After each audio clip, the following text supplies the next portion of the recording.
आप सभी लोगों का आज स्वागत है करियर कट्टा पुणे या अपने यूट्यूब चैनल में, जिसमें हम जानकारी लेते हैं अलग अलग करियर ऑप्शंस के। और आज हम जानकारी लेने वाले हैं इंडिया के बाहर हम एमएस करके कैसे अपना करियर बना सकते हैं, उसमें क्या क्या एलिजिबिलिटी है, वहाँ पे कितना खर्चा आता है, वहाँ पे जॉब लेने में क्या दिक्कत आ सकती है, या क्या तरीके के जॉब वहाँ पे मिलते हैं।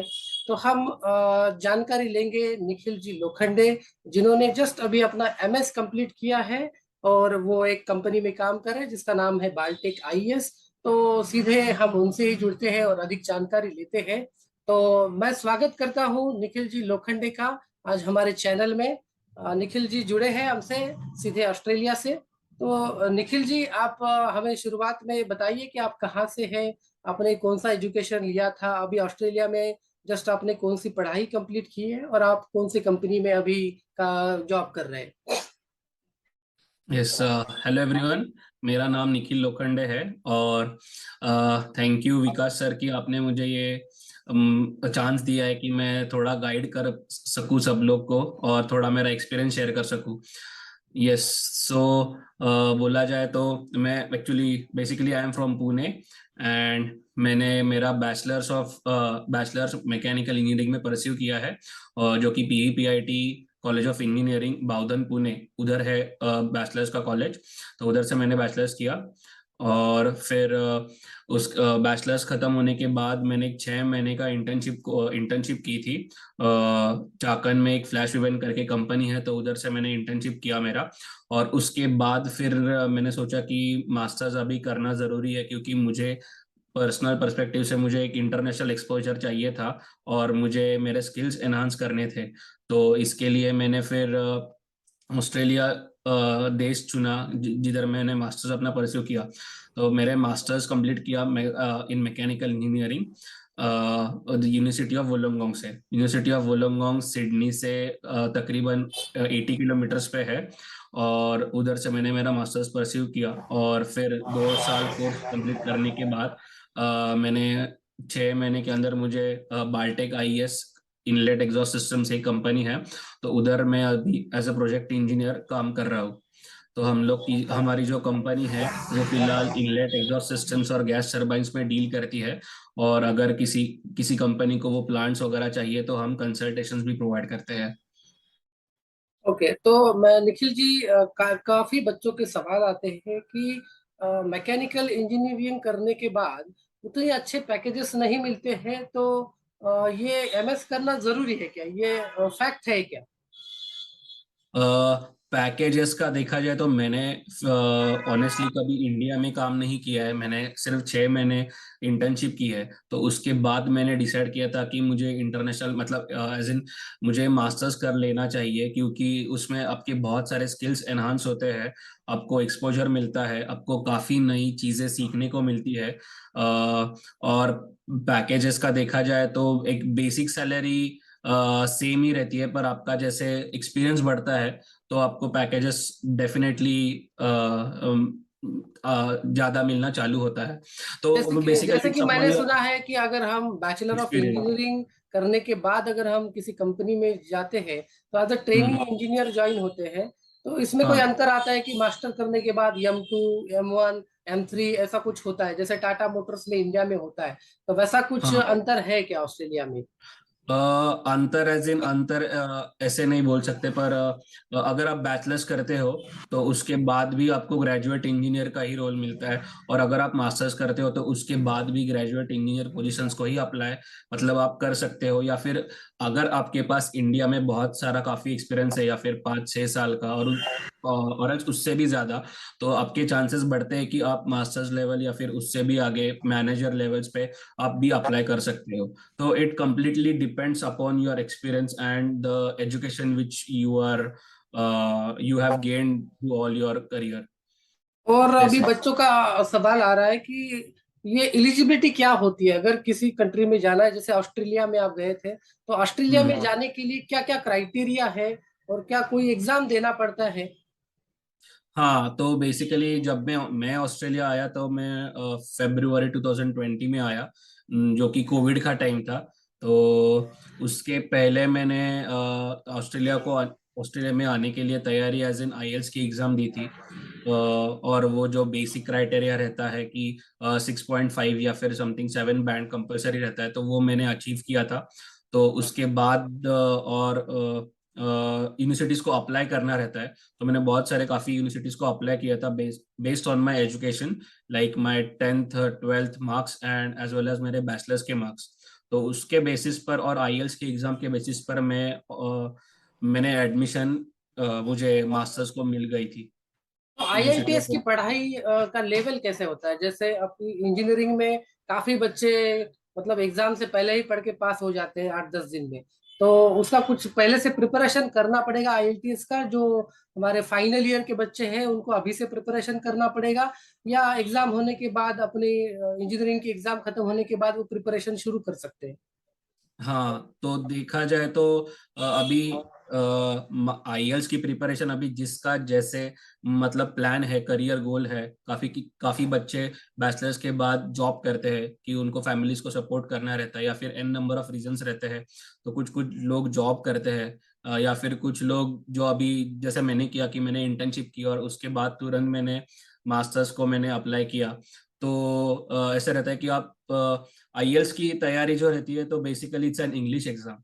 सो आपका इंग्लिश कॉन्वर्सेशन बहुत ज़्यादा रहना चाहिए, आपका 1-to-1 कॉन्वर्सेशन या फिर कम्युनिकेशन इन ग्रुप वो काफ़ी इंग्लिश में रहना चाहिए। और आप जो पढ़ते हो, जो आप लिटरेचर थोड़ा सा ज़्यादा पढ़ना मतलब पढ़ो, जिसके बदले में मतलब जिससे आपका इंग्लिश अच्छा रहेगा। और यही प्रैक्टिस रहती है ज़्यादातर आईएल्स, एज इन आपको प्रैक्टिस करनी है ज़्यादा से ज़्यादा इंग्लिश में और बात करनी है। और वैसे तो सब मतलब हम लोग का बेसिक एजुकेशन इंडिया में तो 1st to 10th या फिर 1st to बैचलर सब इंग्लिश में रहता है। तो पढ़ने में दिक्कत तो आती नहीं है लोगों को, पर बात करने में थोड़ी आती है। तो वो एक क्राइटेरिया रहता है कि आपका इंग्लिश एग्जाम अच्छा जाए आईएल स्कोर। तो इसीलिए तो मैं कहना चाहूंगा आईएलटीएस पास होना जरूरी है अगर आप इंडिया के बाहर जाना चाहते हैं, राइट? तो हाँ कई हाँ। कई सारी यूनिवर्सिटीज जो 10th और 12th के मार्क्स के बेसिस पे भी एडमिशन देती है, तो उन यूनिवर्सिटीज में और आईएलटीएस के बेस में जो एडमिशन देती है, उनमें कुछ अंतर होता है या सेम लेवल है एजुकेशन का? लेवल ऑफ डिफिकल्टी थोड़ा सा देखा जाए तो चेंज होती है। आप मास्टर्स जाते हो तो थोड़ा लेवल ऑफ डिफिकल्टी चेंज होती है, बैचलर्स जाते हो तो थोड़ा डिफिकल्टी लेवल चेंज होती है। अगर आप डायरेक्टली बैचलर्स करने के लिए आ रहे हो ऑस्ट्रेलिया में, तो 10th 12th मार्क्स मार्क्स पे बेसिस पे आपको एडमिशन मिल जाती है। और उसके लिए अलग इंग्लिश लेवल टेस्ट रहती है और एग्जाम्स रहती है। और अगर आप मास्टर्स करने आ रहे हो तो आपको भी इंग्लिश एग्जाम का डिफिकल्टी लेवल अलग रहता है ऐसे। ओके, और कोई एलिजिबिलिटी क्राइटेरिया है, एज फैक्टर वगैरह ऐसा कुछ है? एज फैक्टर तो ऐसे नहीं है, पर नहीं ऐसे कोई एलिजिबिलिटी क्राइटेरिया ऐसा नहीं आपको just you have to show your marks, then आपको अपना फाइनेंस दिखाना है और आपको एलिजिबिलिटी टेस्ट जो होती है आपकी वो पास करनी है, दैट्स इट। तो अगला जो क्वेश्चन वो बहुत ही इंपॉर्टेंट है कि एमएस डिग्री लेने के लिए कितना फीस स्ट्रक्चर है वहां पे, और ओवरऑल कितना खर्चा लगता है 2 साल में? पहले तो हम्म। हमें बताइएगा कि 1 साल की फीस लगभग कितनी होती है? अभी जब मैं आया था तभी मुझे around 55 to 60 thousand Australian dollars लगे थे, कि जो ओके, कि 35 to 40 lakhs के बीच में खर्चा आ जाता है। 1 साल अगर का आप या 2 साल का? 2 साल का, पूरे दो दो साल साल का का खर्चा खर्चा इतना आ थर्टी जाता है। फाइव टू फोर्टी हाँ। लैक्स रुपीज है। यस इसमें यस आपने यस। लिविंग एक्सपेंसेस को जोड़ा है क्या, या सिर्फ ये ट्यूशन फीस है? नहीं, लिविंग एक्सपेंसेस को छोड़ के मैं बोल रहा हूँ, क्योंकि ऑस्ट्रेलिया में थोड़ा एजुकेशन महंगा जाता है। ओके। और quality of education is really good, that I can assure that. और थोड़ा पूरा देखा जाए तो ऑलमोस्ट खर्चा 70,000 ऑस्ट्रेलियन डॉलर्स में जाता है, लिविंग ओके। एक्सपेंसेस पकड़ के ऐसे। पर वो आप लिविंग एक्सपेंसेस का भी आप बाद में थोड़ा मतलब वो आप जॉब करके या फिर पार्ट टाइम जॉब करके आप वो वापस कमा सकते हो। हाँ, मैंने तो सुना ऐसे। है कि काफी बच्चे वहां पे जॉब करते हैं पार्ट टाइम। तो लीगली वहां पे कितने आवर्स काम करना स्टूडेंट को अलाउड है, और क्या बेसिक पे रहता है, आवरली या वीकली बेसिस पे क्या पे रहता है वहां पे स्टूडेंट के लिए? हाँ हाँ। तो ये भी एकदम अच्छा सवाल है, क्योंकि अभी जो बच्चे आने वाले आएंगे ऑस्ट्रेलिया में, तो जब मैं आया था तब बेसिकली 20 hours पर वीक का ऐसे था, मतलब 4 से 5 घंटे वीजा का जो कंडीशन रहता है, स्टूडेंट वीजा पे आप जब आते हो ऑस्ट्रेलिया में, तो आपको 20 आवर्स पर वीक और 40 आवर्स फोर्टनाइट ऐसे आपको काम करने का मौका मिलता है। और आपको basic salary, basic TFN job पे आपको 21.90 समथिंग डॉलर्स पर आवर ऐसे मिलते हैं। ओके। तो 20 आवर्स पर वीक आपको काम करने का मौका दिया जाता है ऐसे स्टूडेंट वीजा पे। और अभी फिलहाल कोविड की वजह से वो भी उन लोग ने हटा दिया है कि आप अनलिमिटेड काम कर सकते हो, पर आपको आपका एजुकेशन और आपका काम दोनों मेंटेन करके आपको दोनों सब का करना बैलेंस है। बनाना है। तो मिनिमम हाँ समझो हाँ 4 वीक्स में, मैंने 3 वीक्स भी काम किया, तो अपने लिविंग हाँ एक्सपेंस में उसमें हो जाएगा कि उसमें लिविंग एक्सपेंसेस कवर हो जाएंगे? हाँ, अभी आपको जैसे जॉब मिलता है पार्ट टाइम में जॉब्स आपको बता दूं ऑनेस्टली कि तो यहाँ पे आप रेस्टोरेंट्स में काम कर सकते हो, कैफेज में काम कर सकते हो, या फिर अगर किसी का हॉस्पिटलिटी का एक्सपीरियंस है तो आप नर्सिंग में भी काम कर सकते हो, या फिर an number of part time jobs available है। जिधर जैसा पे रेट है और जिधर जिसको अपने टाइम टेबल के हिसाब से काम करने का मौका मिलता है या फिर काम कर सकते हैं, वैसे आपको आपका पे मिलता है। और तो जॉब मैंने करते समय कोई डिफरेंशिएट किया जाता है कि ये इंडियन है या ये ऑस्ट्रेलियन है, ऐसा कुछ होता है वहां पे? नहीं, रेसिज्म तो मैंने 2-2.5 सालों में, अभी जब से मैं ऑस्ट्रेलिया में रह रहा हूँ, तो मुझे कभी भी 1% का भी रेसिज्म फील नहीं हुआ। ओके। इधर बहुत इंडियंस, और मतलब Australia is a multi cultural country you can say. यहाँ पे बहुत सारे लोग हैं, बहुत सारे देशों से लोग आते हैं, इधर रह रहे हैं, पर ऐसा रेसिज्म इधर तो मुझे तो नहीं दिखा कभी। ओके। तो तो इतना ऑस्ट्रेलिया। सारा फंड जुटाना एक इंडिया की फैमिली के लिए थोड़ा सा दिक्कत का काम होता है। जब हम उसको INR में कन्वर्ट करते हैं तो इतना हाँ। बड़ा लोन लेके, क्या ये रिस्क यस। फैक्टर है कि इतना लोन उठा के एजुकेशन करना, क्या ये रिस्क है? और पढ़ाई करते वक्त कुछ टेंशन वगैरह या कुछ ऐसा लोड फील होता है क्या? क्योंकि काफी सारे बच्चे बोलते कि हम माता पिता को ज्यादा बॉदर नहीं करना चाहते, हम एजुकेशन लोन उठाएंगे लेकिन हमारे बलबूते पे वो हम चुकता करेंगे। तो वो पॉसिबल है क्या वहां पे कि वो पार्ट टाइम में जॉब करके अपने लिविंग एक्सपेंसेस और थोड़ा सा फंड जुटा सकते हैं क्या? हाँ, जरूर कर सकते हो, मतलब रिस्क तो है ही, क्योंकि आप everybody is not like born with a silver spoon, मतलब सबके पास फंड्स नहीं रहते हैं, पर फिर भी बच्चे आते हैं और पार्ट टाइम जॉब्स करते हैं और अच्छी पढ़ाई करके जॉब सिक्योर करते हैं, और धीरे धीरे धीरे धीरे सब जैसे लोन चुकाते जाते हैं। तो it is possible to come in Australia and you can work over here as well as you have to study, and it is possible to clear your loan as well. तो मतलब अभी ये कोई मैंने। इम्पॉसिबल जैसी चीज नहीं है, कोई भी आम इंसान, आम हाँ। स्टूडेंट आके यस। यहाँ पे सेटल हो सकता है। यस, खाली आपको हार्ड वर्क और फोकस चाहिए। अगर आप हार्ड वर्क करते हो और किसी भी काम को ना नहीं बोलते हो, तो आपको मतलब काम कर रहे हो तो आपको कोई ना नहीं कहेगा, आपको पे भी आता जाएगा, और आपको पढ़ाई भी अच्छे से करनी है, तो आपका बेड़ा पार है। तो आई होप इतनी जानकारी स्टूडेंट को मिल चुकी है कि ऑस्ट्रेलिया में जाने के लिए कितना खर्च लग सकता है, वहां पे जाने के बाद क्या संघर्ष करना पड़ेगा, क्या हमें कितनी फोकस करना पड़ेगा।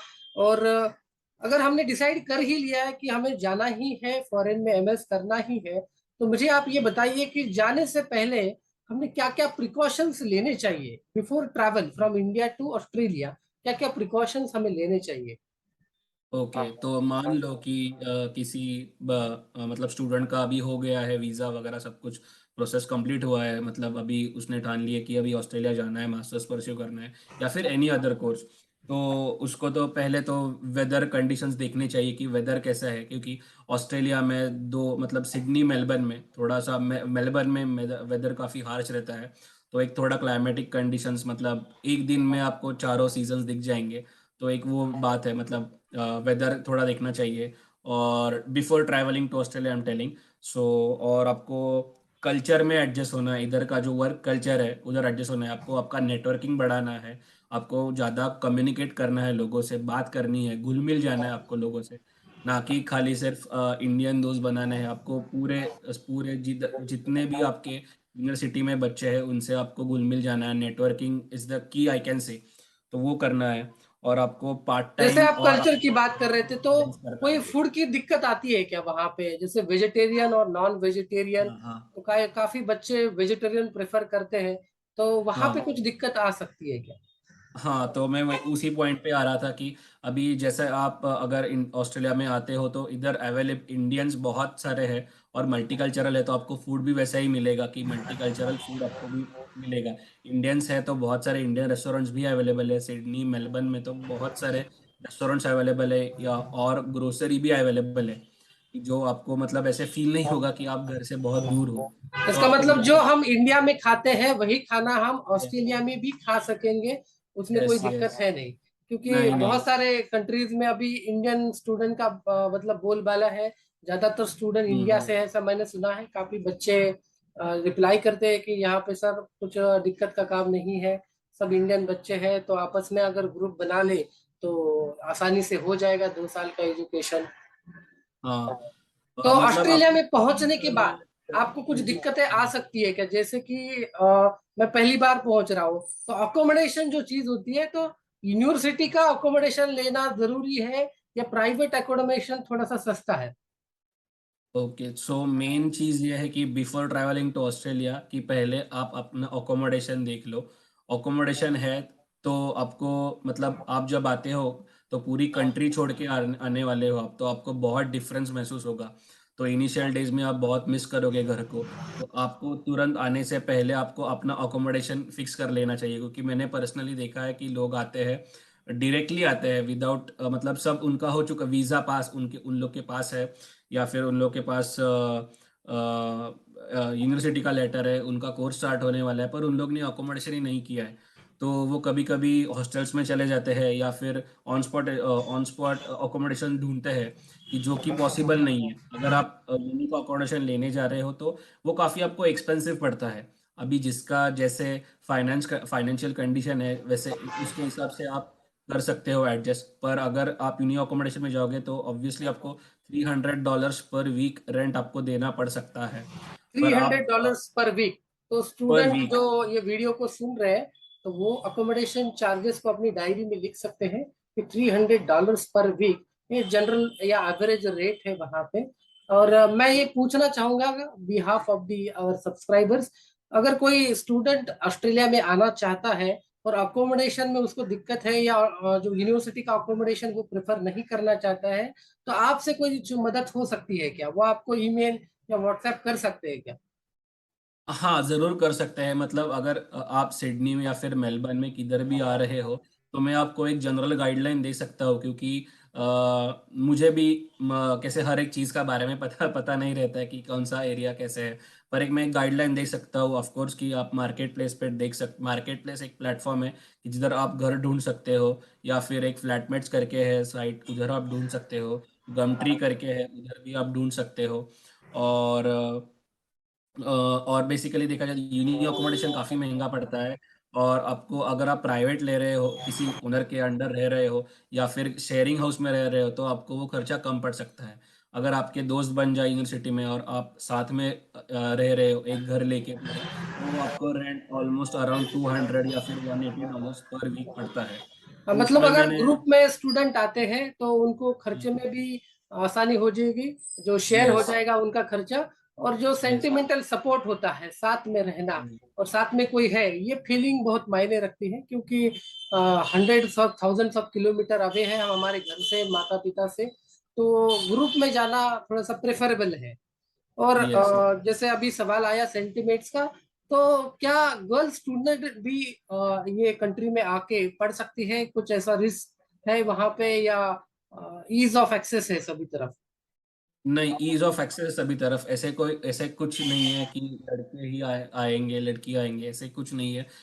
Any one can come in Australia and they can stay over here and they can like they can pursue there education very nicely. तो तो ऐसे कुछ आप दिक्कत। जब पढ़ रहे थे तो यूनिवर्सिटी में गर्ल्स की संख्या ज्यादा थी या कम थी, या ना के बराबर थी?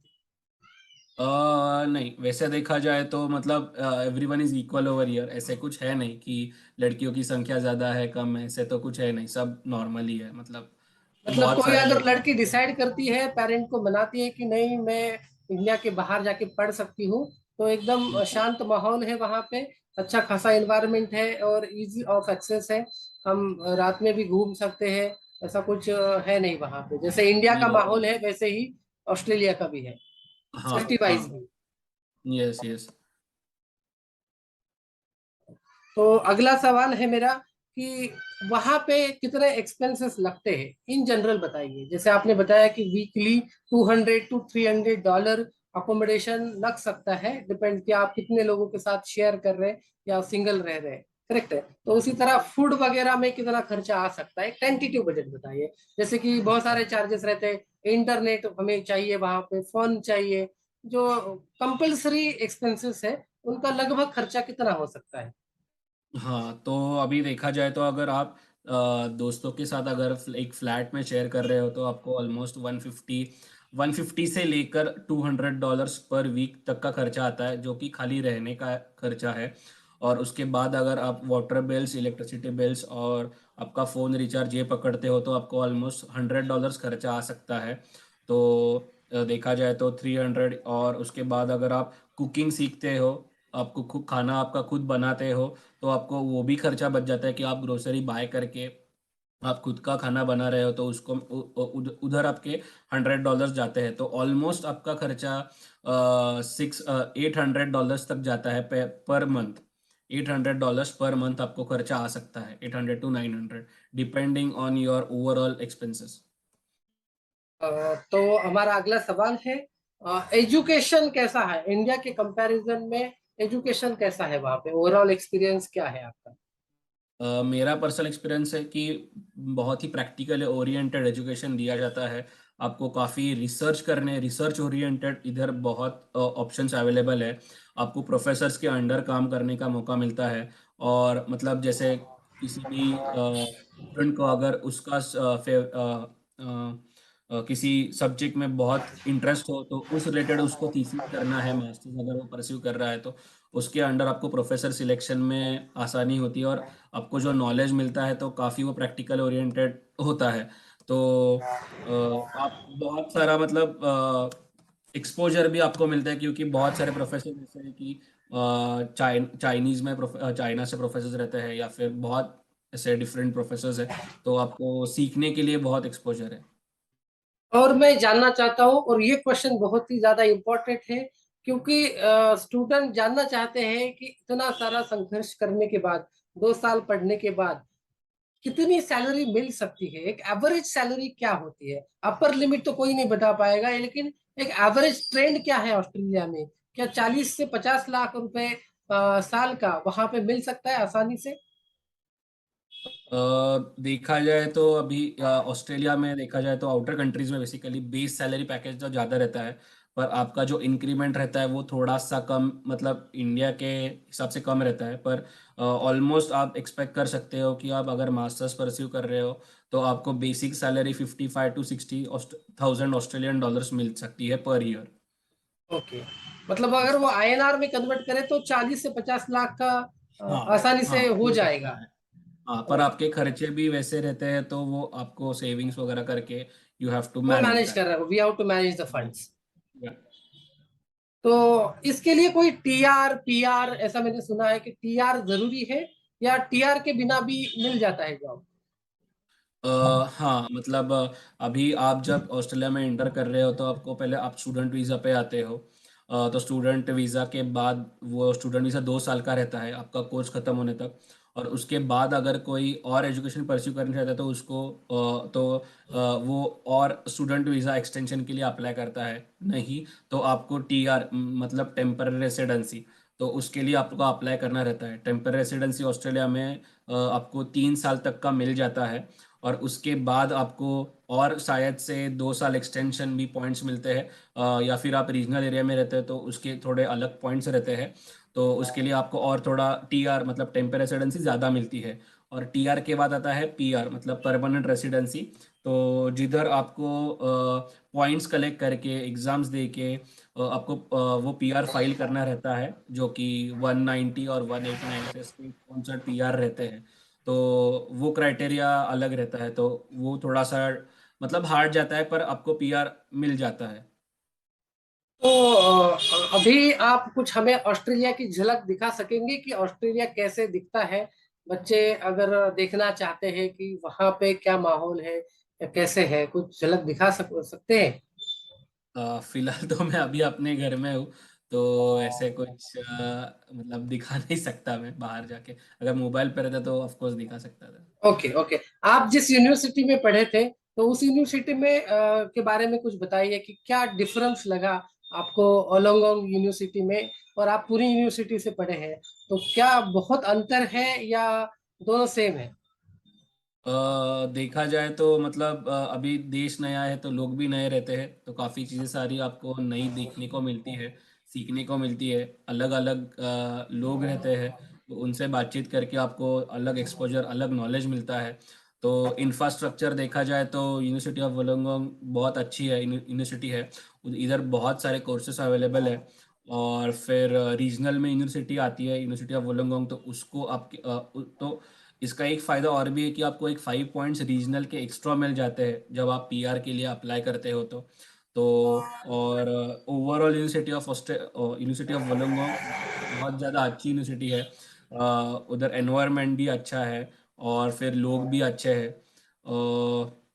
और बस यही है कि आप थोड़े घर से दूर रहते हो तो कभी कभी घर मिस करते हो, तो इंडियन एसोसिएशन कम्युनिटी भी यूनिवर्सिटी ऑफ वोलोंगोंग में मौजूद है कि जिससे आप हेल्प भी पा सकते हो। क्योंकि हम लोग जब अभी कोविड में यूनिवर्सिटी ऑफ वोलोंगोंग में आए तब डायरेक्टली कोविड हिट हुआ, तो हम लोग को कुछ मालूम नहीं था, पर फिर भी इंडियन एसोसिएशन जो यूनिवर्सिटी ऑफ वोलोंगोंग में थी, तो उन्होंने और यूनिवर्सिटी ऑफ वोलोंगोंग ने हमको बहुत सारा मदद मतलब हेल्प प्रोवाइड की, एज इन ग्रोसरी प्रोवाइड की, या फिर थोड़ा फाइनेंशियल हेल्प किया स्टूडेंट्स को। और फिर डेली खाना देते थे, इंडियन रेस्टोरेंट्स जो वोलोंगोंग में अवेलेबल है उन लोग ने खाना दिया। मतलब तो इससे बहुत। जब आपको मदद की जरूरत थी कोविड में, तो यूनिवर्सिटी की तरफ से बहुत सारा सपोर्ट मिला है। हाँ, यस यस यस। और इंडियन एसोसिएशन जो भी मतलब है, यूओडब्ल्यू एसोसिएशन जिससे हम बोलते हैं, तो उधर से भी हम लोग को बहुत सारा गाइडेंस और हेल्प मिली। ओके। तो धन्यवाद।